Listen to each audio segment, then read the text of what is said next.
So Ben is a person I know he's intrigued by it. I know Eric's intrigued by it.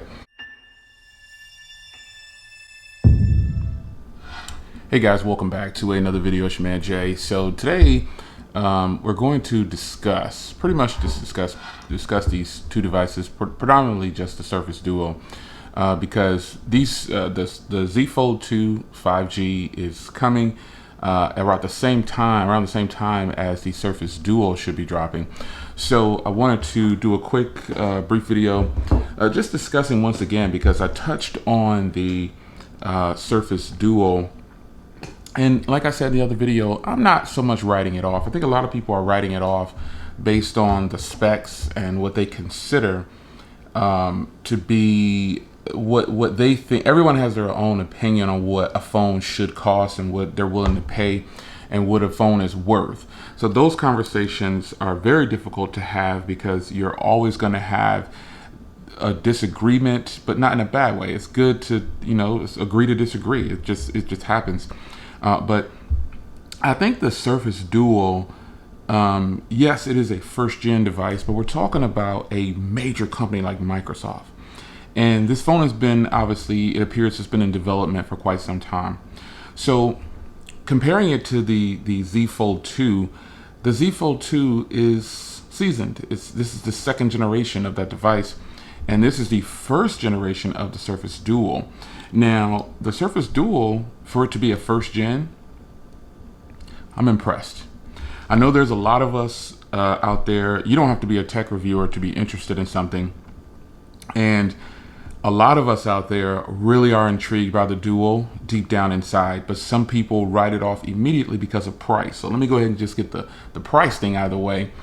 I have to go ahead and give the disclaimer all the time. I'm not condoning these prices. They're pretty much price gouging up front to get as many people as they can to purchase these devices at those higher prices. But I don't know what I would say the Surface Duo is worth until I get it in my hands. So if you didn't pre-order the Surface Duo and you're interested in it, I say don't beat yourself up too much about it. You know me, I'm not a fan of returns, exchanges sometimes, but returns I just don't like to do. I like to measure 100 times and then cut only once or twice. But, I think if you're on the fence about the Surface Duo, and this video is specifically for people who are interested in the Surface Duo. If you're just going to get in the comments and say, oh, it's not worth it. It's not worth it. They're ripping us off. Listen, those are the obvious. I always tell people, smartphoneconversations.com, that's the plug. Bring some value to what you're saying. Bring some backing, some get me to believe what you're saying. It has some truth or some value to it, and it holds some weight. Most of the comments that you see nowadays is immediately attacking something because of the price, and that's obvious. We already know that a lot of these things are priced really high, and they're not in the reach of a lot of people, and that's the obvious. Say something else. Don't just say, oh, it's not worth it. It should have had this or it should have had that, because you really are stopping the forward progress of what a company can do. Samsung, case in point, they got slammed for the first Z Fold. What did they do? They came right back and stretched out that front screen, so now your man Jay can't talk about it anymore. You see what I'm saying? So these OEMs are listening to us, but at the same time, they're not willing to negotiate price. They may make some changes, but they're probably going to increase the price and tell you, oh, it needed to be increased because of this. Yeah, okay. Yeah, you can probably get the first generation Fold right now secondhand for under $1,000 easy, $800, $750. And if you're dealing with my man Night Tech, he'll get you a sweet deal. Shout out to my man Night Tech. But the Surface Duo, we know that it's $1,500, or I think it is for the $1,400 for the 256 gig. I'm not sure. I forgot what it was. It's $1,500 before taxes, $1,499 before taxes for the 256 gig, and that is what I would recommend. While we're gonna stay there for a second, I really recommend that if you're gonna get, there's no promos or anything right now. You can actually do a trade-in. You can do a trade if you have a device to trade in to Microsoft. You can trade in and you can pretty much get the phone for almost half off. Those are great deals. So I think if you have a trade-in, it'll be even better for you. If you have that old Galaxy S laying around, they're giving a lot of money on that trade-in. Microsoft is taking, they sell Android phones. And so, they're going to give you a great deal. So while a lot of people are focusing on the Galaxy Notes and the Z Flips and the Ultras, really consider trading that device in for the Surface Duo. I think that their first go around, and I believe that they're already checking out Surface Duo 2. I think that if they're smart, they're already building the Surface Duo 2. They're already building it, and they're stretching out the screen, giving you bigger screens on the inside, putting a little outside LCD so you don't have to flip it open to check your phone calls or whatever. They're already doing that, folks. We'll get the devices in hand for those of us that are pre-ordered, and we'll get the devices in hand, and then we'll say those things are the things we want. But you hear it now already from me. So the Surface Duo, I think if you're going to pre-order, if you've already pre-ordered, I hope you ordered the 256 gig, because it's just worth the extra $100, knowing that they are not going to give you expandable storage, and then why not double up for $100 if you're already spending $1,400? You might as well. So let's get these things out of the way that people are going to complain about, and then we'll dive a little deeper. The Surface Duo comes with the Snapdragon 855. And again, this is my second video on this because obviously I'm intrigued by it. I'm not one to just write off tech sometimes. And I feel like we really have to dig a little deeper when it comes to what we're saying is not worth it. And so the Snapdragon 855 processor, folks, blazing fast processor. I mean, if you just want to be a tech head about it, the 855, fantastic processor. The 845, still a great processor. And so on and so on. You know, the processor inside, to me, only means so much. It's about optimization. If a phone is optimized correctly, that processor really won't matter. It really won't. There's a lot of phones out there that are running a Snapdragon 700 series, I won't even give it to one, that run great. And they're the lesser of the two, supposedly. So the 855 processor is just a 7 nanometer, and the 865 is a 7 nanometer. So am I going to get that much more performance? Probably not.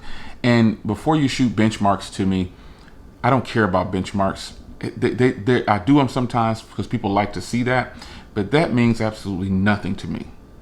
Absolutely nothing. It's the day-to-day tasks.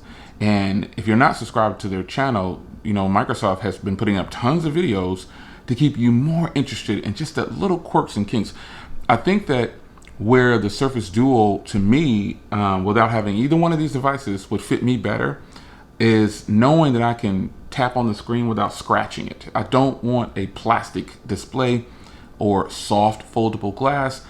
That is definitely, and if I can say it's something that's not worth it, it is definitely not worth paying for a thin sheet of glass with plastic on it, and then all these warnings letting you know you're pretty much not covered. That's ultimately what they're saying. So that's one thing about the Surface Duo that I could appreciate. I appreciate the fact that they're pretty much saying this is a glass device, and okay, it's going to last you for the most part. Compared to the Z Fold 2, I like that it has glass. Now, let's talk about the way the phones look, I guess. I like the way the Surface Duo looks better than the Fold. I think that flashy bronze color is one of the ugliest colors they could possibly do. And I know they're going to have like a mystic gray as well. But just the classiness of the way the Surface Duo looks takes it to another level altogether. It just does. And that's just personal opinion. Which one do you think looks great? The way the Fold is made, or the way the Duo is made? Now let's talk about the hinges.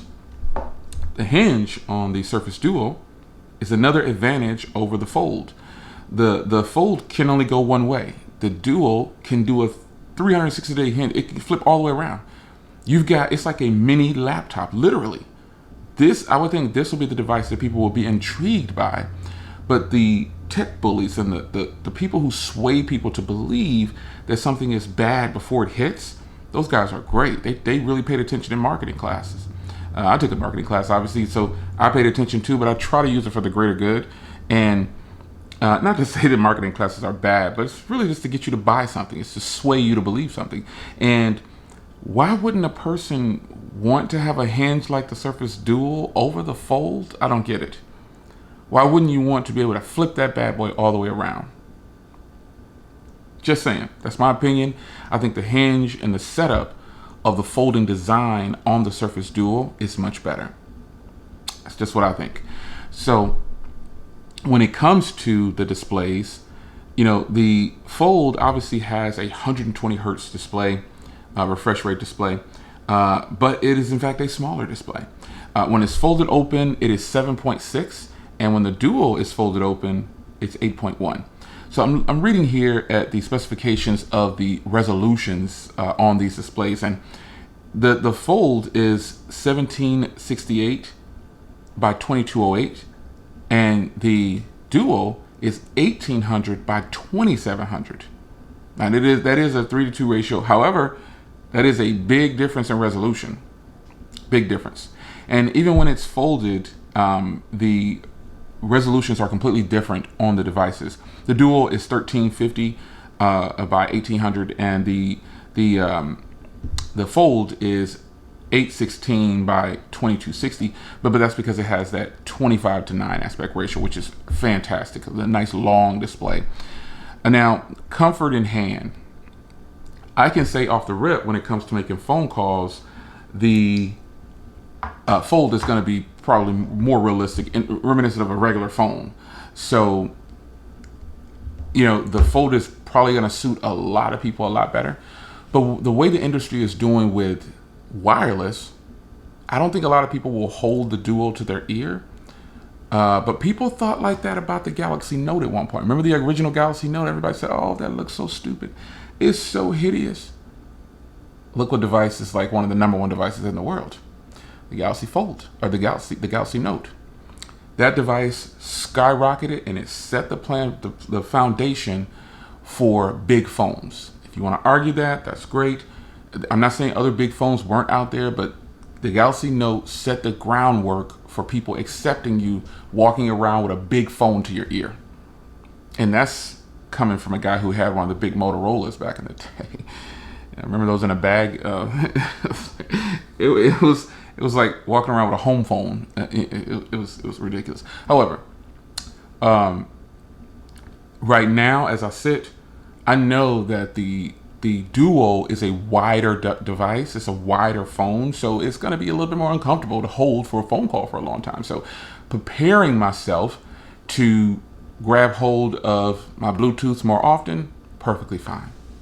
I'm okay with that. That's a sacrifice that I'm willing to make because I've done it with other big phones. Now, a plus to the Duo wins in thickness when closed and open. I mean, we're talking about like 4 millimeters or something like that, opposed to like 15 or 16, 9.9 closed. And let me see here, and I'll read it to you officially. Where are the dimensions? 4.8 millimeters when it's opened versus 6.9 on the Fold. Now, that's not a big difference. However, here's where the hinge plays a part.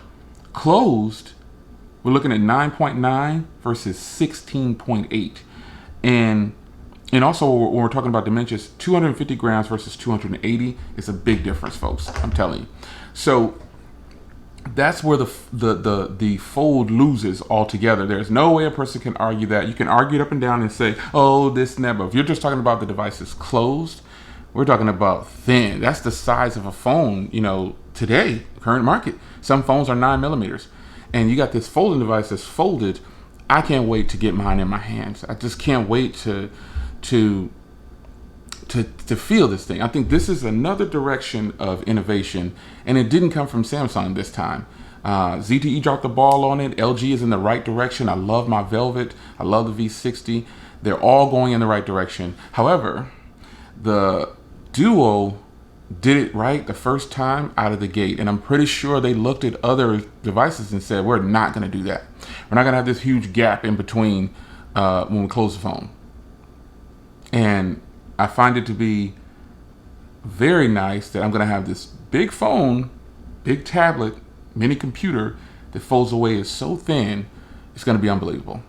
Now, let's talk about negatives for the Duo, because it's not all roses. I'm not going to get on this video. I don't have it at the recording of this video.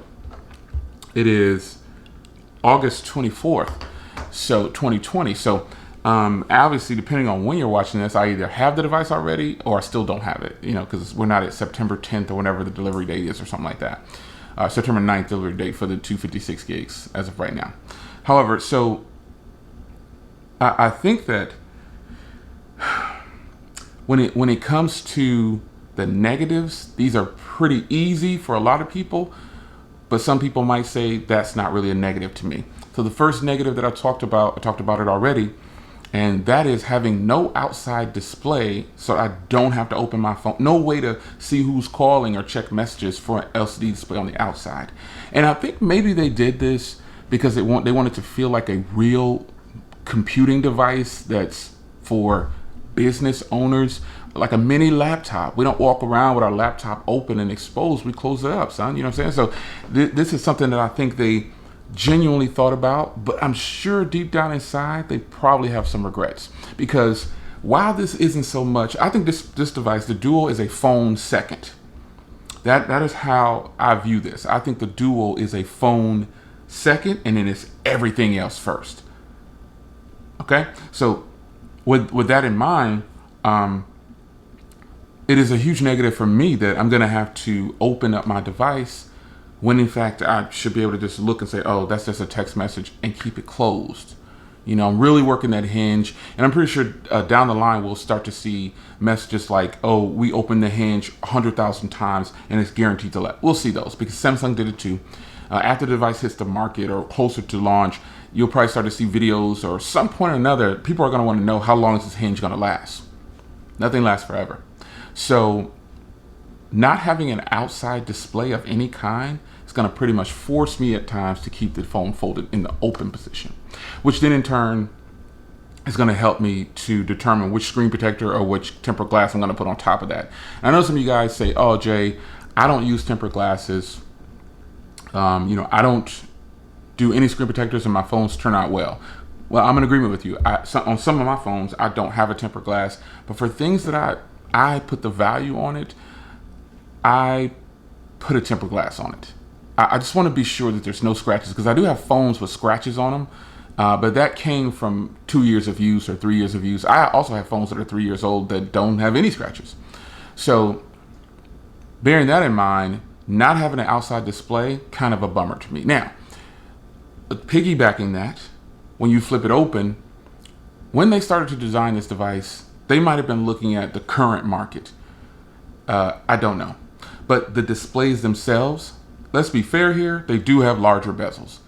But in some sense, that could help you when you have it in the orientation with it going up and down, because you'll have something to hold on to, and it won't so much, or even if you're typing in that orientation, you got something to hold on to where you're not getting accidental touches. Now, a negative is obviously the bezels look huge on this thing. They look big, and there's no getting around that. However, overall, that's not a deterrent for me as a consumer, as a tech reviewer, to say, ugh, it's not worth my time. Because I know that a second generation of this device, again, look at the Z Fold 2. It's beautiful compared to the other one outside, that is. They added the screen resolution. They added the screen real estate on the outside. They listen to the consumers. They're not crazy. And let's be clear here, if I could get the Fold 2, the Z Fold 2 at a good price, I would get it. And what I consider a good price, around the same price as the Surface Duo down. And we'll talk about price in a little bit, but the Surface Duo, having the larger bezels, that's kind of a negative for me. Now, one other thing that is truly a negative for me, but again, I said this device is a phone second, the camera. So, I'm huge on cameras. However, I've never used the Surface Duo's cameras. Now, the Surface Duo has one primary camera, and it is a wide-angle camera. It is an 11 megapixel f2.0 aperture with 23 millimeters. So it shoots in 4K, 60, 4K. It shoots all that. It doesn't shoot 8K, but it shoots in 4K. And we don't need 8K. I would want 8K on a device like this, even though I'm not really going to use it. But for the price point, you do sometimes a party, you start to think, man, they should at least give me this. But it does shoot 4K, and you can rest assured that I'm going to shoot a lot of 4K on this device for you. Because if I'm in this is geared towards a person. I'm in a meeting and I need to have the best quality video. Unlike my Macs, they have these garbage cameras on them and they cost 2-3 times the cost. It's pretty bad. However, the dual camera is in question. Now, since I haven't used it yet, can't really speak on it, but I will give you tests of the dual. I will show you the camera samples. So, and that's just not so much a negative, that's just in question. Now it does say that it has stereo speakers, so I'm going to be looking for that. The memory storage performance is UFS 3.0, so that's a plus. 3.1 is out, but 3.0 is fine. You do have Type C. You know, another thing that I think is a plus is that you have a side-mounted fingerprint reader, which we all are used to those now. I've got several devices with side-mounted fingerprint readers. The Z Flip, the Xiaomi. There's a few devices that have a Sony. So I don't mind a side-mounted fingerprint reader, and I think that's going to be just fine because you're gonna pretty much hold it like a book most of the time. You know what I'm saying? So you'll just program your right thumb. Ultimately, that's what you're probably going to do. So another thing that a person might feel is a con is the battery size. 3577 versus 4500 on the Fold. But in fact, if you have this little guy here, you know that battery size, and if you have Apple devices, you know that battery size only means so much. It's more along the lines of, hey, how is this software optimized? And that's what it's going to boil down to. So I'm not worried about the battery size. I will give you guys tests. I will give you my experience with it. But remember, battery always depends on you, not the person you're watching. You got to remember that. Your battery life depends on what you're doing with your device, period. So, software. Haven't touched on that yet. I have no hands-on with the software. I don't know anything about their layout. I can only go on what they've shown me on video and what they've talked to me like when I can see. You know, I watched their what they talked about on the press conference and things like that. I was excited a year ago when I first heard about it, and I'm excited now. Even more so that it's actually here. I mean, we're talking about 2019, folks. That's when they first started talking about this phone. It was a year ago, I think it was. So we're here. The software, I gave you a gripe already, and I think in my other video, the square icons. If I could change, because it is an Android device in working side by side with integration from Microsoft to overtake it pretty much. The Android thing is just for apps, because people are going to want apps. Since they have a phone thing there and they have a mini device, they're going to want apps, and so they paired with Android. They weren't going to pair with Apple. So if I could just change the icons, if they have an option to get rid of those square icons, I'm all in with the way it looks. Because the way something looks, you don't meet a person and say, "Ooh, I bet this person got a good personality." You got to go on what it look. You got to go on what they look like. You can't see someone and say, I bet your personality is banging." You don't do that. You walk up to them and say, "Wow, you look pretty today," or "You're beautiful. What's your name?" or whatever. But the way the icon layout is on this device, I don't like it. I don't like what I see as far as the square icons. But as long as I can change that, I think I'm going to be okay. I think I'm going to be all right. And if I can't change it, I don't know what I'm going to do, but I'll just have to suck it up. They're going to have to come with some kind of layout of the icons. And you may say, "Well, Jay, that's such a small thing." You're right. It is a small thing, but it means something to me. You have things that mean something to you when it comes to your devices. I have things that mean something to me. And I don't like square icons. On all my phones, if it has square icons, I change it over to some round icons or some kind of other icons. I think that's just a better look, in my opinion, my humble opinion. So the Surface Duo, comparing to the Fold, it actually already outshines the Fold in a lot of ways. In my opinion, you are going to have a different approach to it.